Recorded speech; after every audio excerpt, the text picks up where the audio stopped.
नमस्कार साथियों, CEC online व्याख्यान माला में आपका हार्दिक अभिनंदन। आज हम बात करेंगे हिंदी साहित्य जगत के प्रसिद्ध नाटककार मोहन राकेश द्वारा रचित नाटक आधे अधूरे की मूल संवेदना पर।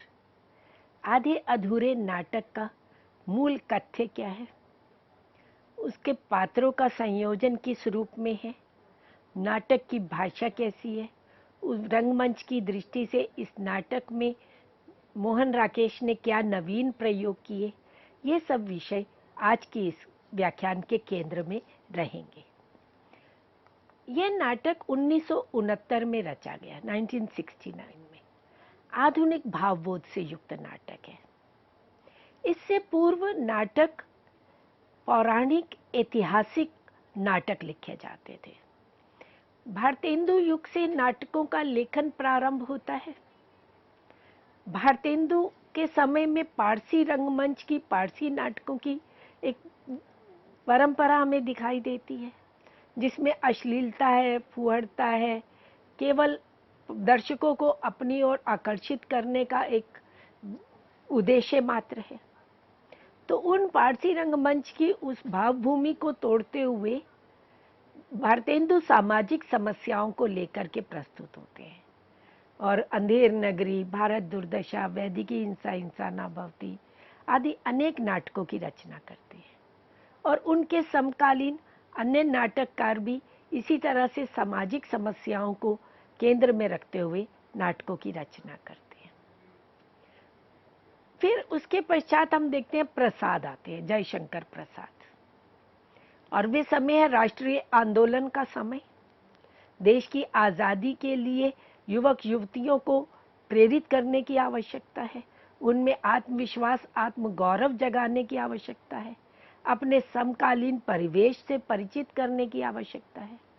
तो प्रसाद अतीत में जाते हैं और इतिहास से विषय उठाते हैं और स्कंदगुप्त, चंद्रगुप्त, अजातशत्रु आदि नाटकों की रचना करते हैं।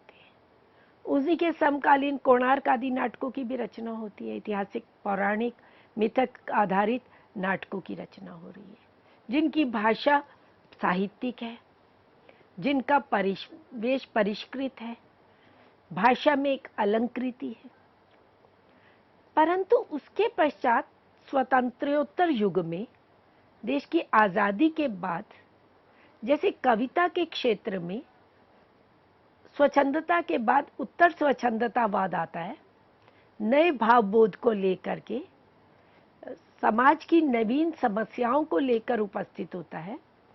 उसी तरह से गद्य के क्षेत्र में भी नवीन भावबोध को लेकर के गद्यकार उपस्थित होते हैं और एक आधुनिक भावबोध जागृत होता है यांत्रिकता के परिणाम स्वरूप। दो विश्व युद्ध की त्रासदी पूरे विश्व ने झेली, जिसके दुष्परिणाम अब सामने आ रहे थे, और देश स्वतंत्र हुआ तो भारत और पाकिस्तान की विभाजन की त्रासदी हुई।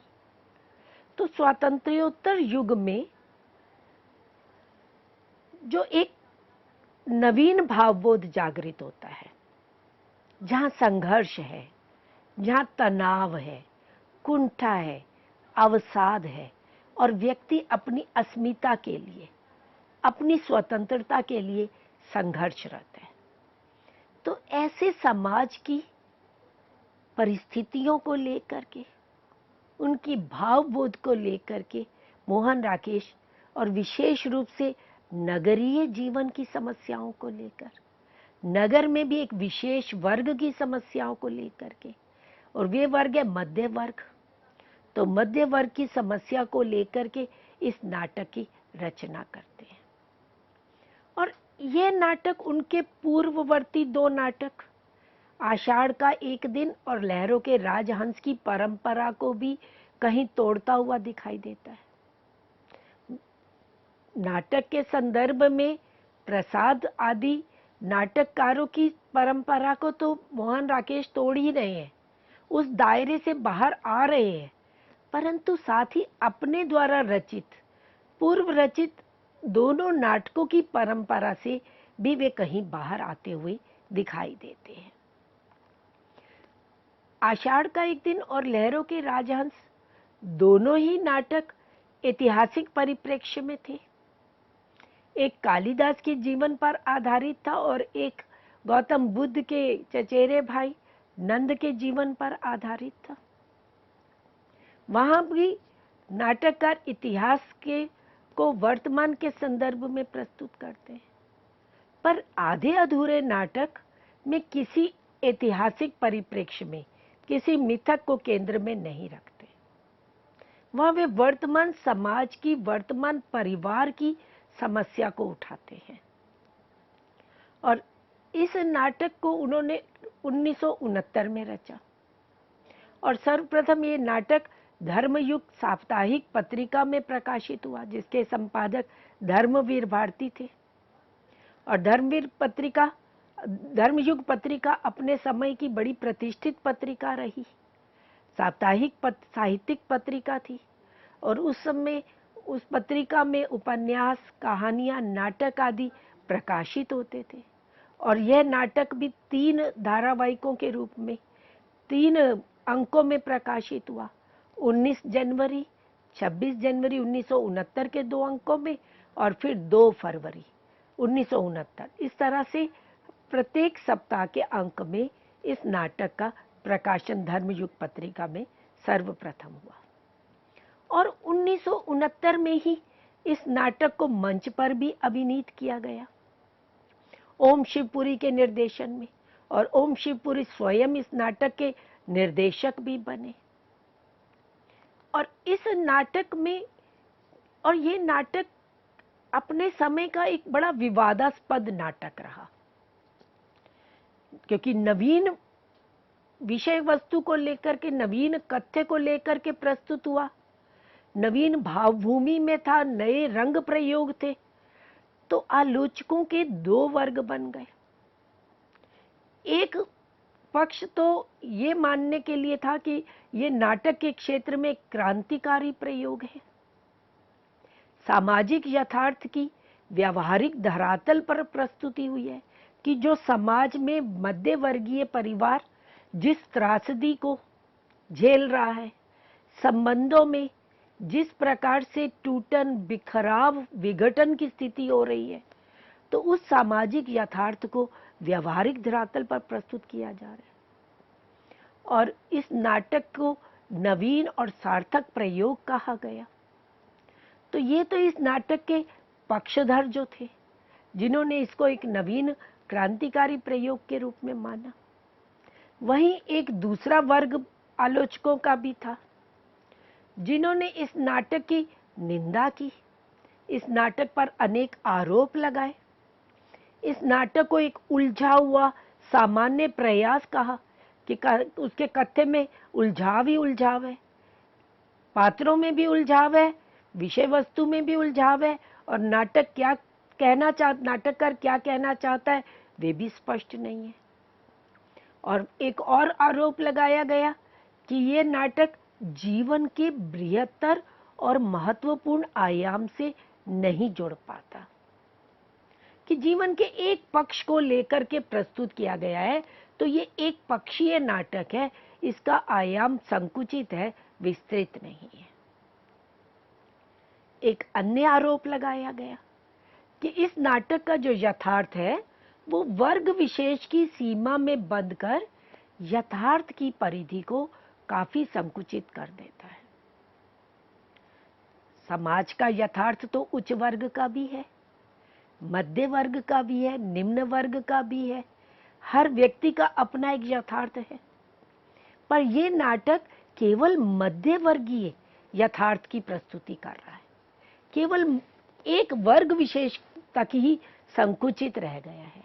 तो एक वर्ग विशेष की सीमा में संकुचित रहने के कारण एक वर्ग विशेष को तो प्रभावित कर सकता है, पर अन्य व्यक्तियों, उच्च वर्ग के लिए, निम्न वर्ग के लिए या अन्य व्यक्तियों के लिए ये नाटक उस रूप में प्रभावशाली नहीं है।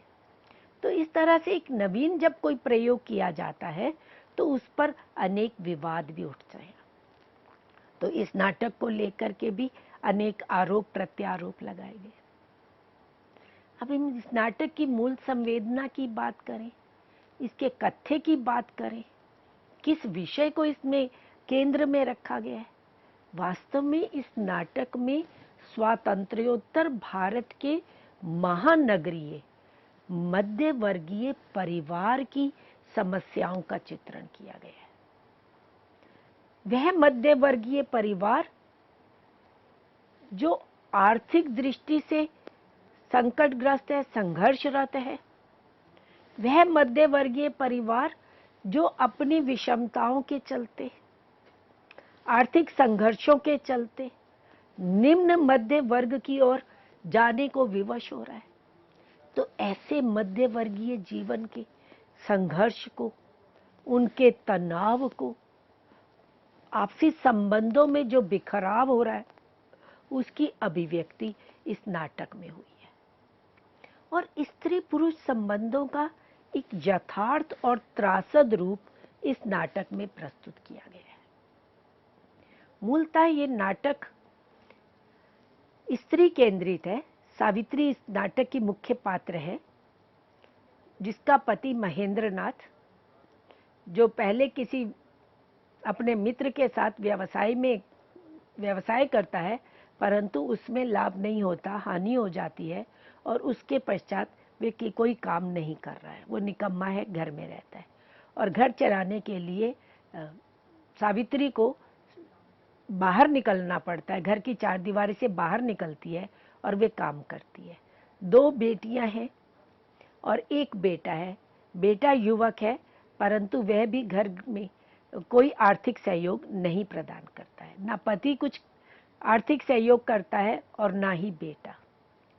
बेटी है तो उसने भी घर की स्थितियों से, घर के तनाव से मुक्त होने के लिए एक पुरुष के साथ विवाह कर लिया और वो घर से भाग जाती है।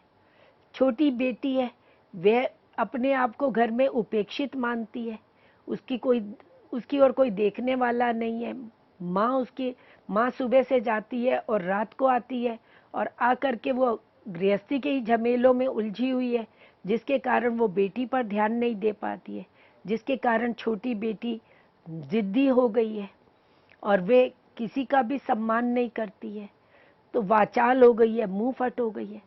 तो इस तरह से पूरा परिवार बिखरा हुआ परिवार है, और प्रत्येक पात्र अपने अस्तित्व की बुनियादी समस्या से उलझ रहा है, उससे जूझ रहा है। तो इस तरह से व्यक्ति की अस्तित्व की बुनियादी समस्या को रेखांकित करने के लिए इस नाटक की रचना मोहन राकेश ने की है। समाज में स्त्री पुरुष के मध्य बदलते परिवेश तथा एक दूसरे से अपेक्षाओं का चित्रण इस नाटक में, कि समाज में जो परिवेश है, वे अब स्त्री पुरुष का जो परिवेश है वो परिवर्तित हो रहा है। पहले पुरुष बाहर जाकर के कमाता था और स्त्री घर गृहस्थी चलाती थी। अब स्त्री भी पुरुष के साथ कंधे से कंधा मिला करके बाहर जा रही है और वे पुरुषों के साथ संबंध स्थापित करती है, और हर पात्र दूसरे पात्र से अपेक्षा रखता है।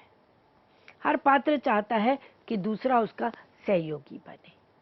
और यह नाटक हमारे समाज, हमारे परिवार, व्यक्ति और उनके पारस्परिक संबंधों में लगातार आ रहे बदलाव का एक गंभीर समाजशास्त्रीय और मनोवैज्ञानिक चित्रण प्रस्तुत करता है।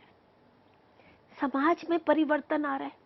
आजादी के बाद विशेष रूप से परिवारों की स्थिति बदली। व्यक्ति स्वतंत्रता, व्यक्ति को अपने अस्तित्व के लिए संघर्ष करना पड़ा, और जो आजादी से पूर्व स्वप्न देखे थे कि आजादी के पश्चात सब कुछ अच्छा होगा, तो वो एक मोह भंग की स्थिति उत्पन्न होती है। और पारस्परिक संबंधों में, चाहे वो पति पत्नी का संबंध है, पिता पुत्र का संबंध है, माँ बेटी का संबंध है, तो उन संबंधों में बदलाव आ रहा है। जहाँ पहले संयुक्त परिवार हुआ करते थे, वहाँ अब समाज की व्यवस्था एकल परिवारों की ओर बढ़ रही है। तो संयुक्त परिवार की अपनी समस्याएं थी, परंतु एकल परिवार की समस्याएं भिन्न हैं। एकल परिवार के जो सदस्य हैं उनका मनोविज्ञान क्या है, उसका चित्रण इस नाटक में मोहन राकेश प्रस्तुत करते हैं। नाम ही नाटक का आधे अधूरे रखा। नाटक का नाम ही, शीर्षक ही बड़ा प्रतीकात्मक है।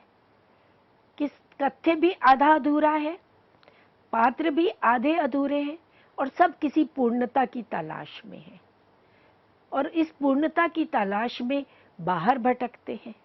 इस पूर्णता की तलाश में एक दूसरे पर आरोप प्रत्यारोप लगाते हैं। तो किस तरह से परिवेश बदल रहा है और किस तरह से सामाजिक स्थितियों में बदलाव आ रहा है, तो उसका एक समाजशास्त्रीय और मनोवैज्ञानिक चित्रण इस नाटक में मोहन राकेश प्रस्तुत करते हैं। नाटक के केंद्र में ही आज का अधूरापन है। पूर्णता की प्राप्ति के लिए व्यक्ति भटक रहा है, परंतु ये पूर्णता किसी व्यक्ति में, किसी स्थान में उसे प्राप्त नहीं होती। वह भटकता है, एक व्यक्ति से दूसरे व्यक्ति के पास, दूसरे से तीसरे के पास जाता है, पर कहीं भी पूर्णता प्राप्त नहीं होती।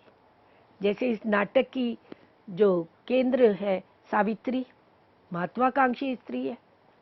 वे अपने पति में अधूरापन देखती है, अपने परिवार में अधूरापन देखती है और उसके लिए वे अन्य पुरुषों के संपर्क में आती है। शिवजीत के संपर्क में आती है, जुनेजा के संपर्क में आती है, सिंघानिया के संपर्क में आती है, परंतु कहीं पर भी उसे पूर्णता नहीं मिलती। कि बेटी बिन्नी, उसको लगता है कि इस अपने परिवार में पूर्णता नहीं है, परिवार में, घर में अधूरापन है, तो वे स्थान परिवर्तित कर लेती है, घर छोड़ करके मनोज के साथ भाग जाती है, परंतु दूसरे स्थान पर जाकर भी, दूसरे परिवार में जाकर भी उसको पूर्णता नहीं मिलती।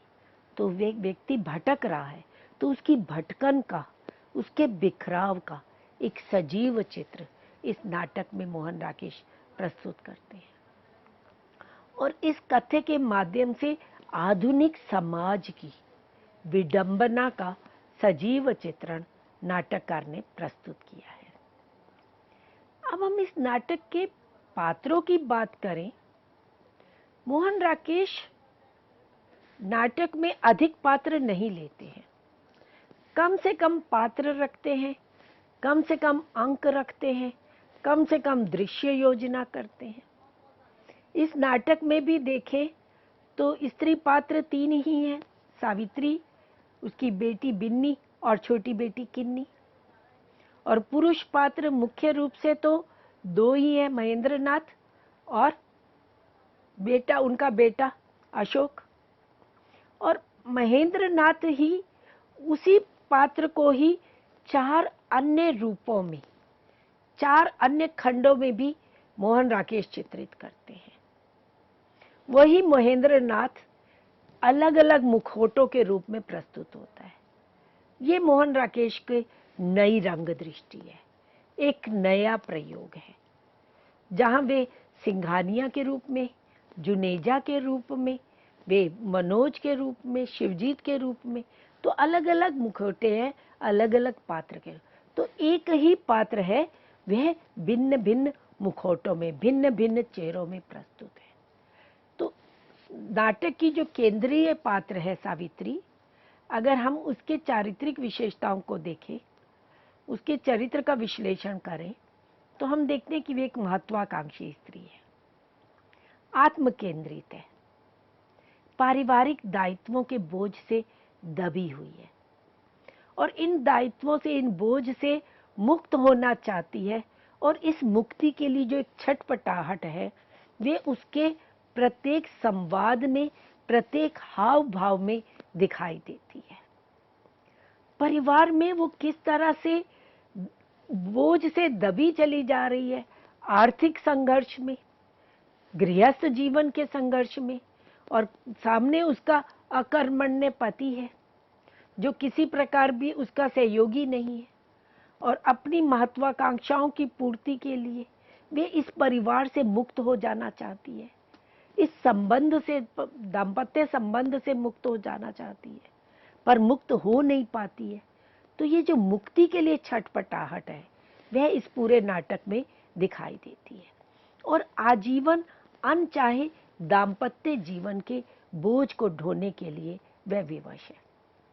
सावित्री की जो महत्वाकांक्षा है, वे पुरुष चार जो महेंद्रनाथ का एक रूप है, वह स्पष्ट कहता है कि देखा है कि जिस मुट्ठी में तुम कितना कुछ एक साथ भर लेना चाहती थी, उसमें जो था वह भी धीरे धीरे बाहर फिसलता गया है।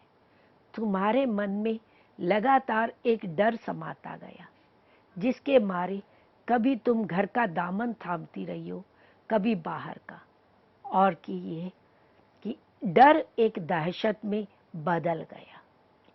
और वही पुरुष आगे उस सावित्री के विषय में कहता है कि वो जो पूर्णता की तलाश में कितना भटक रही है, कभी एक पुरुष के पास, कभी दूसरे पुरुष का।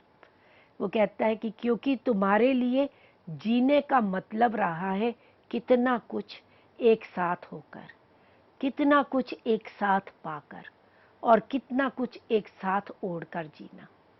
वह उतना कुछ कभी तुम्हें किसी एक जगह न मिल पाता। तो इस तरह से महत्वाकांक्षिणी सावित्री पूर्णता की तलाश में किस तरह से भटक रही है, ऐसा उसका चरित्र चित्रित किया गया। नाटक का जो मुख्य पुरुष पात्र है महेंद्रनाथ, वे एक असफल व्यक्तित्व के रूप में सामने आया है। वे अकर्मण्य है, उपेक्षा का पात्र है, हीन भावना और कुंठा से ग्रस्त है, क्योंकि परिवार में उसका कोई सम्मान नहीं करता, वो परिवार में नगण्य है, टूटन और निराशा से युक्त है।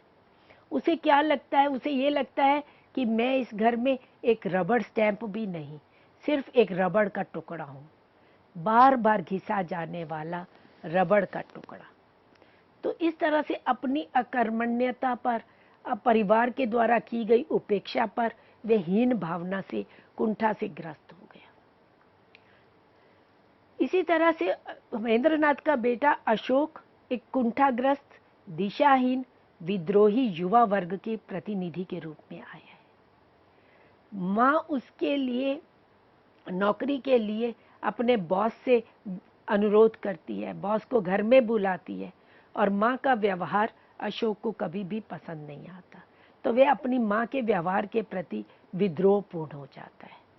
अपने दायित्वों के प्रति वे लापरवाह है, और युवक होते हुए भी, पारिवारिक स्थितियां देखते हुए भी वह कहीं आर्थिक रूप से सहयोगी नहीं बन पाता।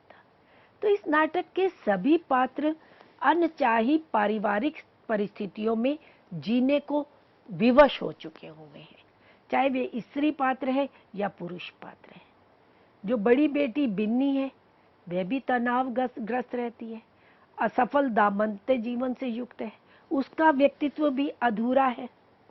वे भी अपने परिवार में स्वयं को एक चिड़ियाघर में कैद, पिंजड़े में कैद के रूप में देखती है।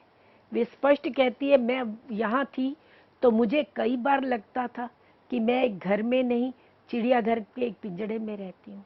और जब उसको अवसर मिलता है तो वो इस पिंजड़े से बाहर निकलती है और अपने माँ के ही प्रेमी मनोज के साथ भाग जाती है और उससे विवाह कर लेती है, और विवाह के पश्चात भी वह सुखी नहीं रह पाती है। उसका जीवन तनावग्रस्त रहता है और वह बार बार अपने परिवार में ही वापस आने को विवश हो जाती है। छोटी बेटी परिवार में उपेक्षित है, जिसके कारण वे जिद्दी हो गई है, बेपरवाह हो गई है, विद्रोही हो गई है। भाई उसको पीटता है तो भाई से विद्रोह करती है, बहन को जवाब देती है, और उसका व्यक्तित्व एक अबोध बालिका होते हुए भी वे भावबोध से युक्त नहीं है। वे एक अश्लील फिल्में देखना, अश्लील दृश्यों पर बातचीत करना, वही उसे अच्छा लगता है। नाटक की भाषा की बात करें तो इस भाषा में एक नयापन है। भाषा और अभिनय में अद्भुत सामंजस्य है। भाषा बिंबों, प्रतीकों और संकेतों के माध्यम से विशिष्ट मनस्थितियों को मूर्त करने में सक्षम रही है। समकालीन जीवन के तनाव को अभिव्यक्त करने में भाषा समर्थ है। संवाद छोटे और पात्रों के अनुकूल है और इस नाटक का सफल मंचन भी अनेक नाट्य निर्देशकों द्वारा किया गया और नवीन रंग दृष्टि का प्रयोग किया गया है। इस प्रकार हमने आज आधे अधूरे नाटक की मूल संवेदना पर बात की। धन्यवाद।